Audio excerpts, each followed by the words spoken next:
Mr. Bubbles is bringing a new balloon show to Sodor. He's gonna make the biggest balloons out of anybody. Big balloons made my borrow bubble, Thomas. What the fuck is that voice? Anyway, we have to go to Brandon Dogs, Percy.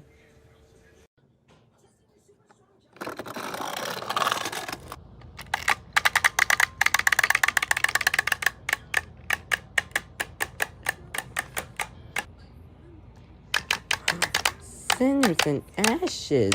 That's a big balloon. Are we really gonna carry that? I suppose so. Well, this shouldn't have been hard, right? Soon Thomas and Percy couple up to the big balloon. I think we should take the coastal track. It's very fast. Thomas wasn't so sure, but he didn't want to upset Percy. Okay, Percy. Puff along.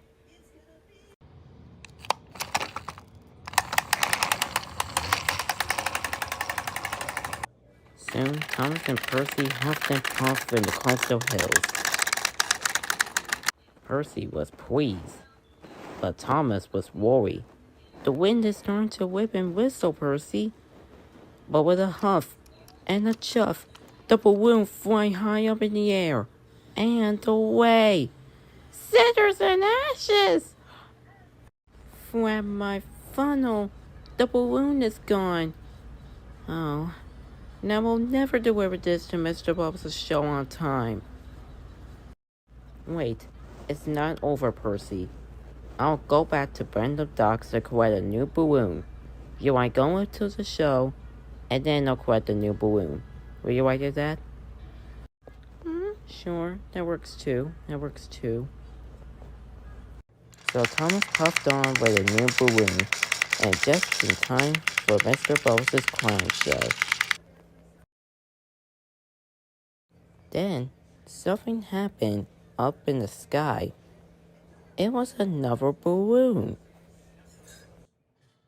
Oh my god, look at that, Percy. The wind did bring back the original balloon.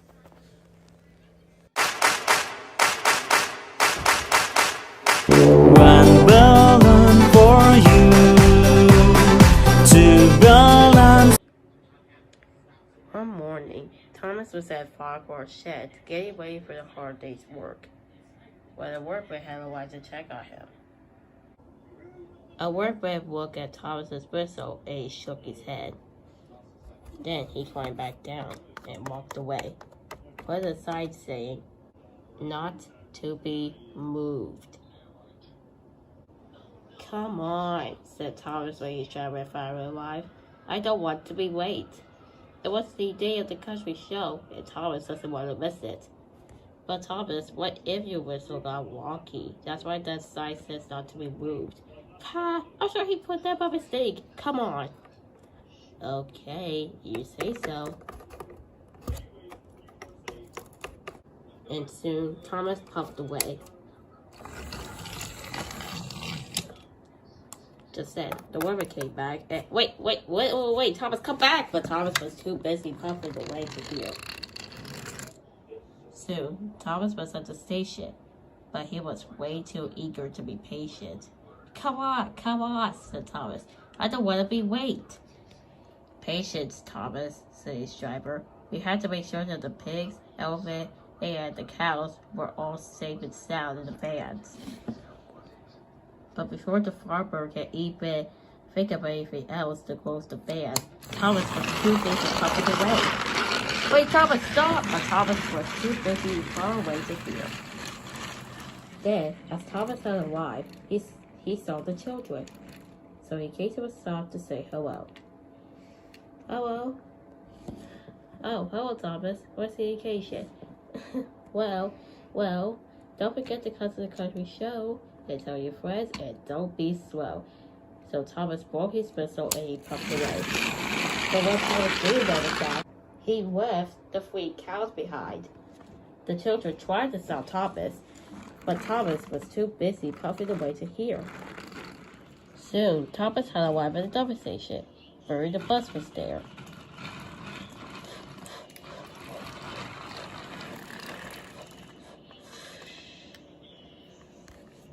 "Hello, Thomas," said Percy.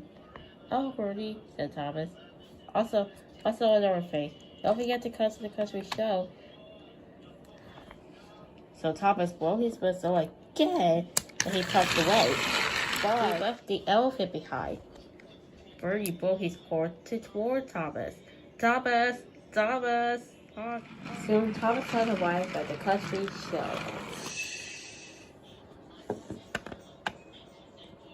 "Here you are, ma'am. All these animals are here for you." But when the woman looked at the fans, she was shocked. Thomas? What happened to the animals?" "What are you talking about? They're in the fan." No. No, they're not there." "Wait, what?" "Oh no, I was so busy being patient that I accidentally left the animals behind at the station or at the children. I'm very sorry." That's okay, Thomas. But next time, try to be more careful." "I will. And I'll go back to get the animals." Thomas had arrived back at the station to pick up the elephant. And finally, he arrived back to pick up the cows.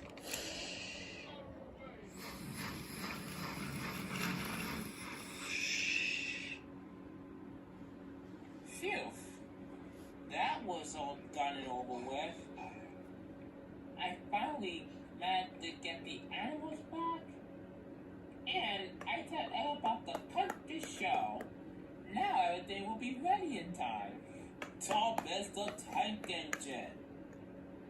Fomaco, the top and hat. What are you angry about? Thomas, I heard what happened.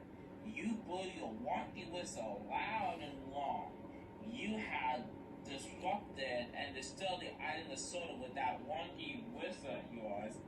And thanks to that, you almost caused the animal to escape and it almost got hurt. Luckily, you managed to save the animals back. Thomas, I'm disappointed at you with your so-called wonky whistle. But sir, I didn't mean for all that to happen. It was not my fault. I'm so sorry. Thomas, I understand what you tried to do. You saved the country show.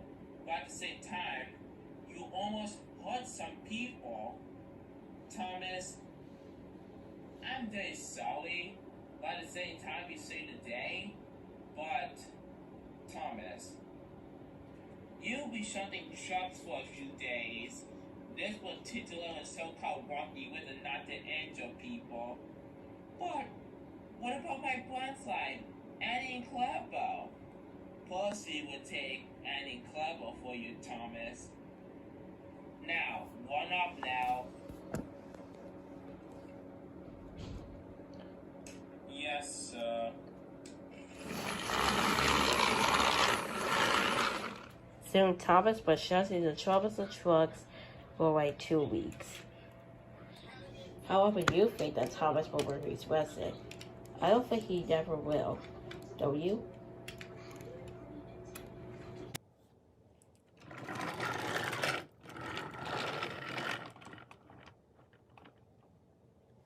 This afternoon, there's going to be a special story time for the children at the library. I need an engine to deliver the new storybooks from Mayfway Station and take them to the library. Thomas hoped he was going to be chosen, but Sir Tottenham chose Edward. Right away, sir. And Edward shoved cheerfully away.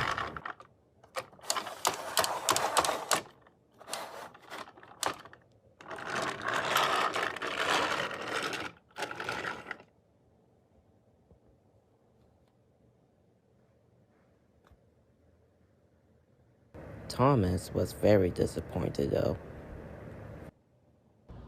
Soon Edward was puffing down the tracks.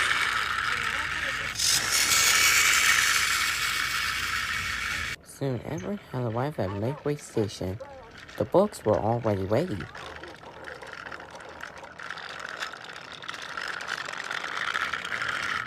Soon Edward was buckled up to the troublesome trucks, and he puffed away.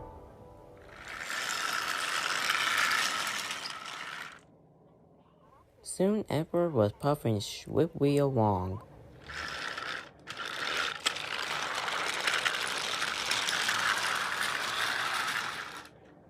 Strong, fast, and stern. That's what I shall be. Make way for me. The bugs began to jiggle and joggle, but Edward didn't notice.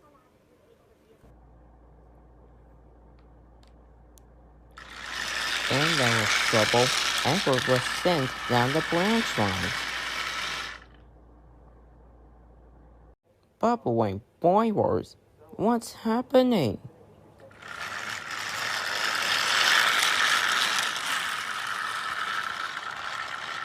Edward swam on his brakes, but it was too late.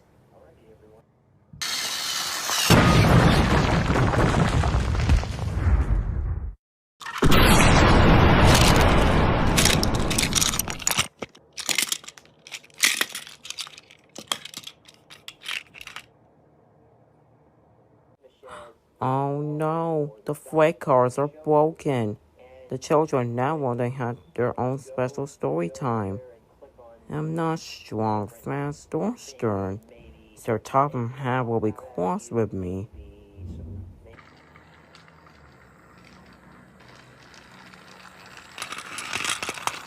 Edward, you okay? Yes. Still worried that Sir Topham Hatt will say.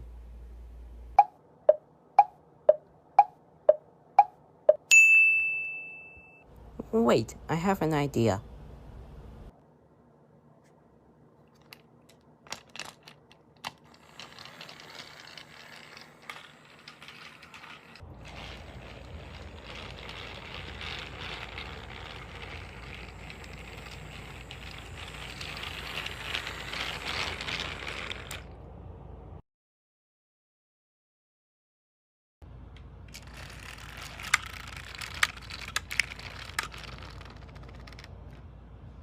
Here we are, the special story time with Edward. As the children walked into the fields, Thomas and Edward couldn't help but smile as the children read the books right next to Edward.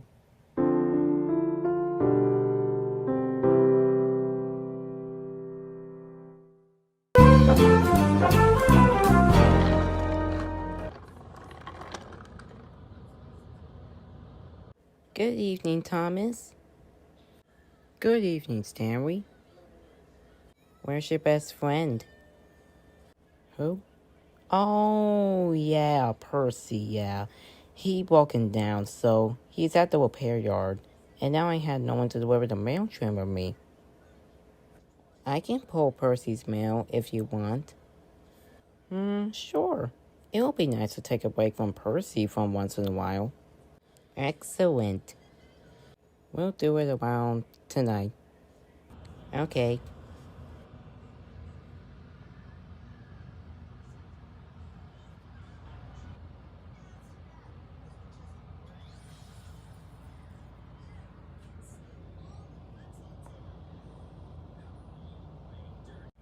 Are you ready, Stanley? Ready. Okay then, let's go!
Well, I must say, Thomas and Stanley, you two look like you're in a very good pair.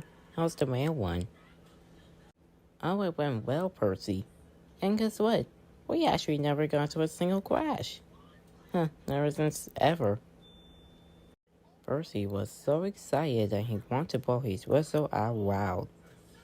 Then he saw Thomas and Stanley. Thomas and Stanley were fast asleep. Sleep well, Thomas and Stanley.